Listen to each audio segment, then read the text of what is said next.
Esta es la práctica 1 del equipo 2. Para la realización de esta práctica se utilizó un transistor 2N222A, un transistor TIP 31, un relevador, resistencias varias, LEDs, protoboard, un generador de funciones, un osciloscopio y una fuente de voltaje. Se realizó una investigación en la cual investigamos las regiones de operación de un transistor. De estas existen tres para este tipo de transistores: la activa directa, la región de corte y la región de saturación. La primera región es la más utilizada debido a que permite usar el transistor como amplificador. La región de corte y de saturación se utilizan para lograr un efecto de switch abierto y cerrado respectivamente. También se describen las regiones de corte y saturación del transistor y sus características. La región de corte se presenta cuando el transistor está apagado, es decir, no transita corriente por lo que el transistor no tiene efecto en el circuito, mientras que la región de saturación ocurre cuando este se comporta como un circuito cerrado. El voltaje colector emisor es exactamente 0.2 volts y toda la corriente del colector pasa directamente a la corriente del emisor. Describiendo la región activa del transistor y sus características, se considera que para la región activa del transistor se comporta como un amplificador y la corriente del colector equivale a beta por corriente de la base. Asimismo, el voltaje del colector emisor debe ser mayor a 0.2 voltios para funcionar. Para que ocurra la región lineal en un transistor debe haber corrientes muy significativas o altas en las terminales del mismo transistor.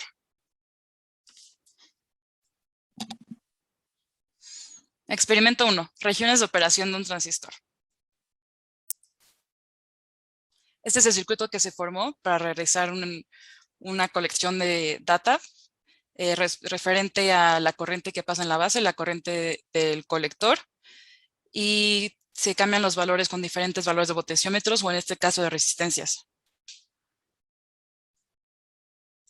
Esta fue la tabla de datos que obtuvimos tras hacer este cambio de resistencias o de valor de potenciómetro. Se obtuvo diferentes corrientes de base, corrientes de colector, el voltaje que pasa del colector al emisor y por último la beta HFE que tiene que ver con la capacidad del transistor para pasar corriente. Posteriormente, a comparar estos datos con aquellos obtenidos en una hoja de datos de Mauser.mx del transistor 2N22A, se puede visualizar que los datos mínimos y los máximos son bastante coherentes con aquellos de la tabla obtenida en la hoja de datos.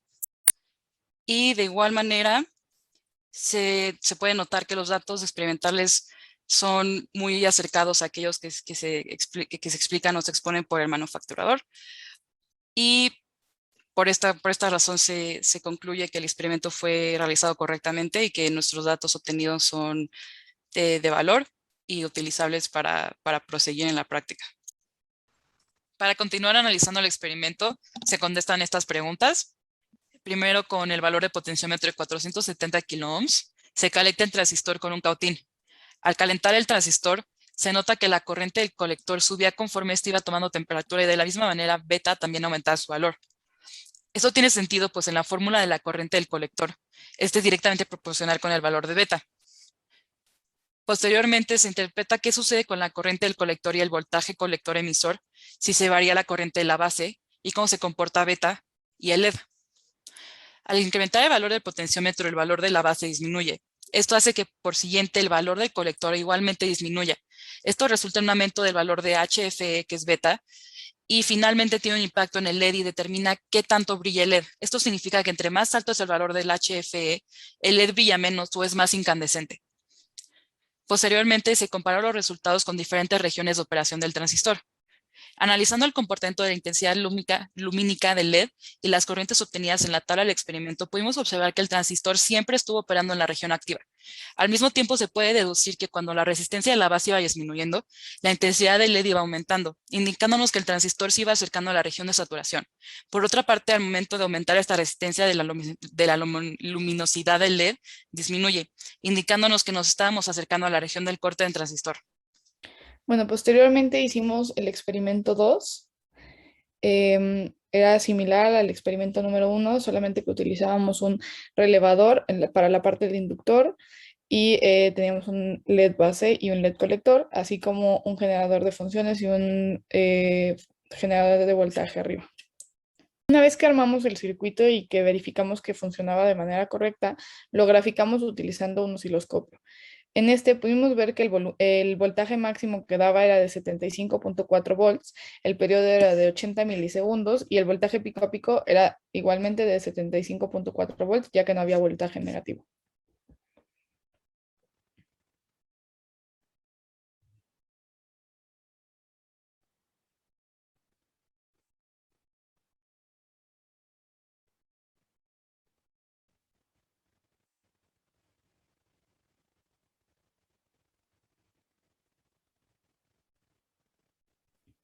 Bueno, en el circuito 3 es muy similar al circuito 2. Lo único que hicimos fue agregar un LED de protección en paralelo con el relevador, esto para modificar el voltaje de salida y que no fuera tan alto.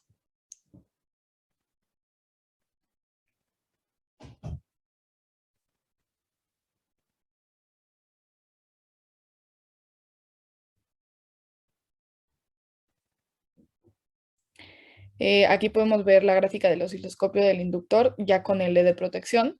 Podemos ver que el voltaje cambió de ser 75 a un voltaje máximo de 2,7 volts en un periodo de 100 milisegundos.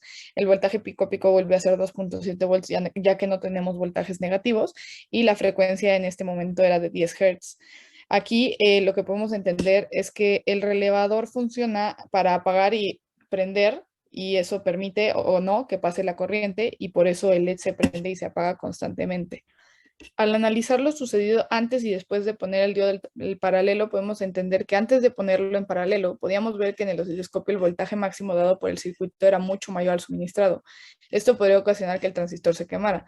Posteriormente que se agregó el diodo, funcionó como un circuito de seguridad, logrando disminuir el voltaje de salida a poco menos de 3 volts. Para entender cómo funciona esto, tenemos que entender el principio de funcionamiento de un recortador. En este caso, el diodo en paralelo funciona como un recortador en el que se recorta una porción de la señal alternante. Asimismo, puede limitar el valor máximo que puede tomar una señal haciendo uso de la variación brusca que experimenta la impedancia entre las terminales de los diodos y transistores para pasar de un estado a otro.